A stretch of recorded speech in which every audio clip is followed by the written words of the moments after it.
भगवान नारायण ने माता लक्ष्मी जी ने पूछा,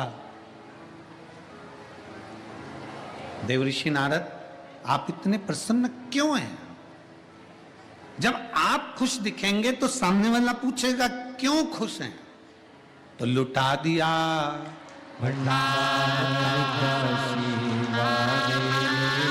कर दिया माला,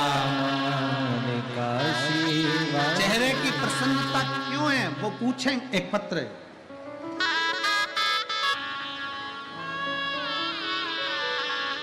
क्या दिया कैसे दिया मेरे बाबा ने हमको नहीं मालूम, पर यह पक्का है कि 7 दिन की शिव महापुराण की कथा जो बाबा विश्वनाथ की धरा पर मां गंगा के तट पर जैसा आप प्रसन्नता देकर जाओगे वैसी प्रसन्नता मेरा बाबा तुम्हारे घर पर जाकर तुम्हें प्रदान कर दे। वो प्रसन्नता मन में क्लेश लेकर, मन में अशांति लेकर, मन में विघ्न लेकर, मन में असंतोष लेकर हम अपने घर को ना जावें, अपना चेहरा उतार कर हम अपने घर को ना जावें। मेरे बाप के घर से, मेरे पिता के घर से, मेरे विश्वनाथ के घर से जाना तो जैसे एक बेटी मायके से जब ससुराल पहुंचती है तो उसके चेहरे की चमक होती है, वैसे ही विश्वनाथ की धरा से तुम्हारे चेहरे की चमक होना चाहिए। हम जो बोएंगे वो हम काटेंगे। हम अगर प्रसन्न होकर अगर यहां से जा रहे हैं तो मेरा बाबा भी तुमको प्रसन्नता का भाव रखेगा, भीतर से दिल दुखा कर नहीं, हृदय को अशांत कर कर नहीं, बड़ी खुशी के साथ जाते, बड़ी खुशी के साथ जाइए। वो देने वाला देता है, बाबा विश्वनाथ की कृपा होती है। बाबा विश्वनाथ करुणा करता है, दयालु है वो, दातार है वो, करुणा सागर है वो। देवऋषि नारद आप इतने मुस्कुरा क्यों रहे? देवऋषि नारद तुम्हारे चेहरे पर इतनी प्रसन्नता क्यों है? कारण क्या है तुम्हारी प्रसन्नता का? क्यों प्रसन्न? नारद जी कह रहे हैं आज पहली बार मेरी बहन ऋषिका ने मुझे भोजन करने के लिए बुलाया है। अब जरा विचार करिएगा, बहन के दरवाजे पर, संत के दरवाजे पर, गुरुजन के दरवाजे पर, परमात्मा के दरवाजे पर या किसी तीर्थ में जाना तो अपने चेहरे को प्रसन्न कर कर जाना कि मैं अपनी बहन के घर जा रहा हूं। प्रसन्नता है सतगुरु की।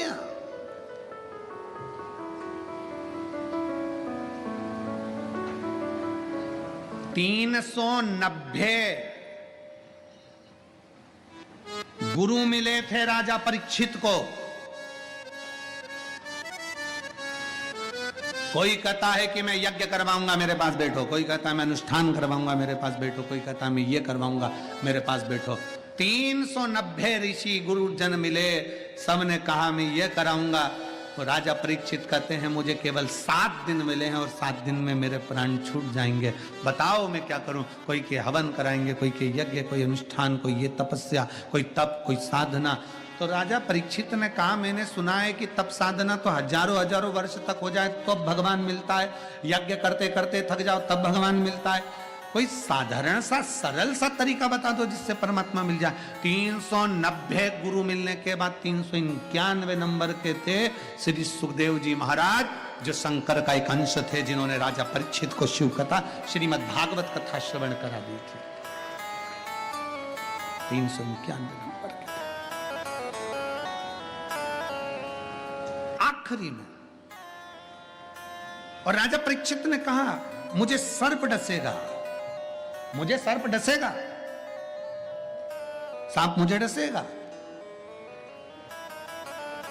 तो राजा परीक्षित के शब्द सुनकर भगवान शंकर के, जिन्होंने शंकर भगवान के मुख से कथा सुनी हो, तोते के बच्चे के रूप में अंडे में से बाहर निकलकर कथा जो सुने हो, वो तोते के बच्चा सुखदेव के रूप में जो प्रगटा हो, जिसने शिव जी के मुख से कथा सुनी हो, फिर उसको दूसरी कथा का स्मरण नहीं होता। जो एक बार भगवान शंकर की कथा में डूब जाता है ना, तो टीवी पर भी वो रिमोट लेकर वो शिव पुराण ही ढूंढता रहता है कि कब मिलेगी कथा सुन। कह दिया सुखदेव जी महाराज ने राजा परीक्षित से, परीक्षित सुन, तुझे 7 दिन मिले, 7वें दिन तक्षक नाग डसेगा। सारे महाराजों ने तुझसे कह दिया कि कथा हम तुझसे यज्ञ करवाएं, अनुष्ठान करवाएं, ये करवाएं, वो करवाएं, पर मैं सुखदेव तुझसे कहता हूं ये मत सोचना कि मैं तेरे प्राण बचा लूंगा। मरेगा तो तू पक्का, निश्चित है कि तुझे मरना है, पर इतना जरूर है कि मरते समय तुझे संसार का भान नहीं होगा, परमात्मा का भान होगा अगर मैं कथा सुना दूंगा। शिव महापुराण की कथा करती क्या है? शिव महापुराण की कथा बस यही करती है कि तुम्हारे दुख को शिव महापुराण की कथा काट नहीं सकती, तुम्हारी तकलीफ को नहीं काटेगी, तुम्हारे कष्ट को नहीं काटेगी। शिव महापुराण की कथा क्या करेगी? तुम्हें अंदर एक बल उत्पन्न करेगी। सामने अगर तुम्हारे दुख आ भी गया तो तुम में वो बल रहेगा कि उस दुख को तुम कैसे समाप्त कर सकते हो, कि शिव पुराण की कथा बता देगी। इसलिए सारी समस्या का हल एक लोटा जल। ये शिव महापुराण की कथा सारी समस्या का हल। एक लोटा जल शिव महापुराण की कथा ये दे देती। आपके जीवन में जो तकलीफ है, आपके जीवन में जो दुख है, आपके जीवन में कष्ट है, आपके जीवन में जो तकलीफ है, आपके जीवन में जो कष्ट है, आपके जीवन में जो दुख है, आपके जीवन में जो कष्ट तकलीफ दुख है, वह आपके जीवन का दुख तकलीफ कष्ट केवल आपके एक लोटा जल से मिट सकता है। आपके भीतर का भाव आप प्रकट करिए, शिव तत्व को अपने भीतर प्रकट करिए, अपने भीतर शिव तत्व को प्रकट करिए।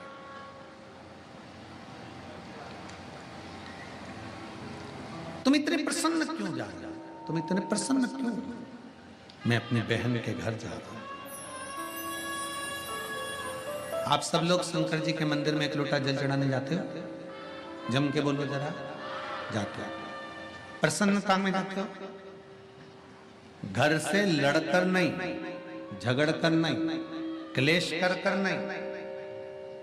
अगर घर में लड़ाई भी हो गई ना, झगड़ा हो गया तो थोड़ा रुक जाओ, अब थोड़ी देर से जाऊंगी, पर मुख उतार कर झगड़ा करके लोटा लेके भाग के शंकर के मंदिर नहीं जाऊंगी। चाय रख दी चूल्हा पे, इतनी देर में चाय तपेगी जब तक मैं लोटा घर जल चढ़ा के आती हूँ। शंकर भगवान टेंशन में हो गए, चाय देखूं कि तुझे देखूं।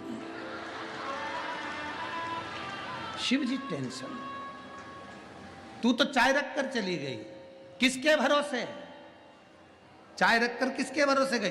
अरे भाई, शिव महापुराण की कथा कहती है जितनी देर हम भगवान के मंदिर में रहते हैं, जितनी देर हम परमात्मा की शरणागति में रहते हैं, उतनी देर परमात्मा को तुम्हारे घर की चौकीदारी करना पड़ती है।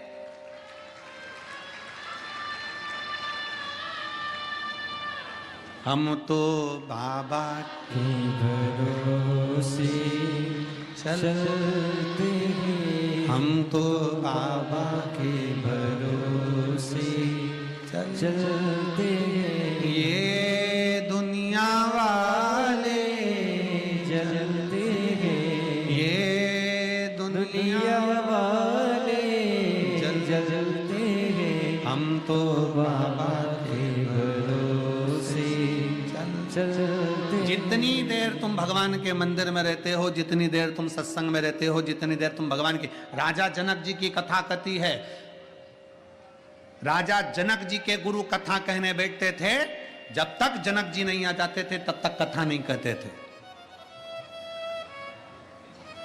गुरु जी आए, गुरु जी ने कथा कही, राजा जनक आए, कथा कहते, पूरे नगर में सूचना हो गई, पूरे नगर में चर्चा। अरे काय का महाराज है, कथा करता है, राजा का इंतजार करता है, अच्छी मोटी दक्षिणा मिलती होगी, इसलिए उनके चक्कर में बैठ गया होगा, इसलिए रुक गया होगा, इसलिए ऐसा हो गया होगा।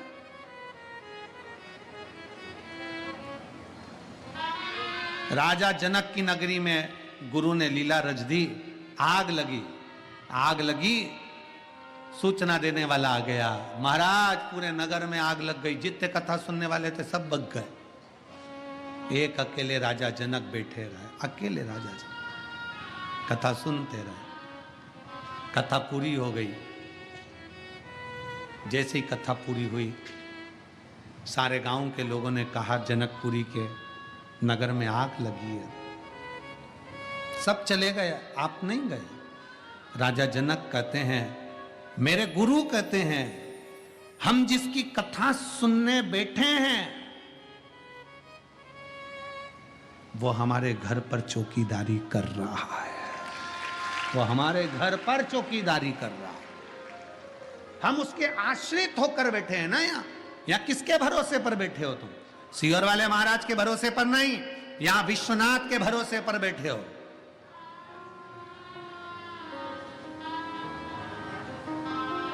आप में से कितने लोग हैं जिनके दरवाजे पर कोई पीला चावल देने गया था? आपके कितने लोग हैं? क्योंकि यहां शिव महापुराण का तो कोई पंपलेट नहीं बनता, शिव महापुराण का कोई बैनर नहीं बनता, शिव महापुराण की कोई पत्रिका नहीं बनती, शिव महापुराण का कोई पीला चावल नहीं जाता। शिव महापुराण की कथा तो केवल व्यासपीठ से कह देती है, अगली कथा यहां है। और शंकर भगवान जिसके दिल में बैठा होता है और जिसका हाथ मेरे महादेव को पकड़ना होता है, उसको महादेव खींच के पंडाल तक ले आता है। जिसका हाथ महादेव को पकड़ना होता है कि मुझे इसकी झोली भरना है, 3 महीने में इसको देना है, उसी को कथा के पंडाल में बुलाता है। नहीं तो काशी में तो ढेर लोग रहते होंगे, नगर में आसपास में कितने लोग रहते होंगे, और पूरी दुनिया में अभी सिरपुर में कथा होगी, कथा में वही आएगा जिसका हाथ महादेव ने पकड़ा होगा। नहीं तो सिरपुर में भी ढेर रहते हैं, धुलिया में भी ढेर रहते हैं, पर उसी को बुलाता है बाबा कि जिसको 3 महीने में देना है। क्योंकि बाबा को भी तो पूरा लेखा जोखा रखना पड़ता है ना, कि भाई ज्यादा लोग आ जाएंगे तो इतों को देना पड़ेगा, इसलिए इनको रोक दो। अभी कल की बात है महाराज जी, यहां से आ जाए ना, लुटा देगा वो, कम ना देता। वो कुबेरेश्वर उसको कुबेर भंडारी कहते हैं, भंडारी। वो कुबेरेश्वर महादेव है, कुबेर भंडारी। इसलिए कुबेरेश्वर बाबा की धरा पर जो आता है, कंकर शंकर पूजन कर कर जाता है, बाबा उसको भंडार भरकर पहुंचा ही देता है। उसको कुबेरेश्वर कहते हैं, सहज नहीं। प्रसन्नता में जाओ शंकर के, भगवान नारायण करे तुम, मैं मेरी बहन के घर जा रहा हूं, देवऋषि नारद करें बहन के घर, इतनी प्रसन्नता अपनी बहन के। बहुत प्रसन्न होइए जब किसी गुरु से मिलने के लिए जाओ, बहुत प्रसन्न होइए जब आप किसी संत से, किसी गुरु से, किसी साधु से, किसी तपस्वी से मिलने के लिए जाओ, बड़े प्रसन्न। और ध्यान देना, अगर प्रयागराज में कुंभ के मेले में अगर शिव पुराण की कथा हो तो जितनी अड़ोसन पड़ोसन धड़ोसन है उनको भी कह देना कि प्रसन्न होकर चलना, तो प्रसन्न होकर लौट कर आए। प्रसन्नता, ये आपके भीतर की प्रसन्नता। नारद जी कहने में मेरी बहन से मिलने के लिए जा रहा हूं, गए देवऋषि नारद। भगवान नारायण ने लक्ष्मी जी से कहा, लक्ष्मी आज नारद जी अपनी बहन से मिलने के लिए जा रहे हैं, तुम कुछ दोगी नहीं? शिव महापुराण की कथा कहती है, बहन के घर में जब मायरा भरना होता है, बहन के घर में जब कुछ देना होता है, अगर आप प्रसन्न होकर जाते हो तो नारायण लक्ष्मी पहले तुम्हारे घर में इतना भर देते हैं कि तुम अपनी बहन के घर लुटा सको, इतना दे देते हैं। जाओ, नारद जी को हाथ में कुछ दिया, जाओ, लक्ष्मी जी ने कहा ये तुम्हारी बहन ऋषिका को देना। ऋषिका के यहां पहुंच गए, बहन ने भोजन की तैयारी कर दी, देवऋषि नारद भोजन पाने के लिए बैठ गए।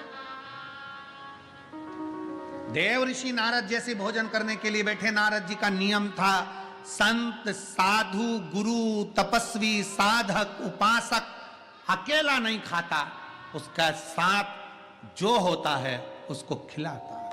अब देवऋषि नारद ने क्या करा,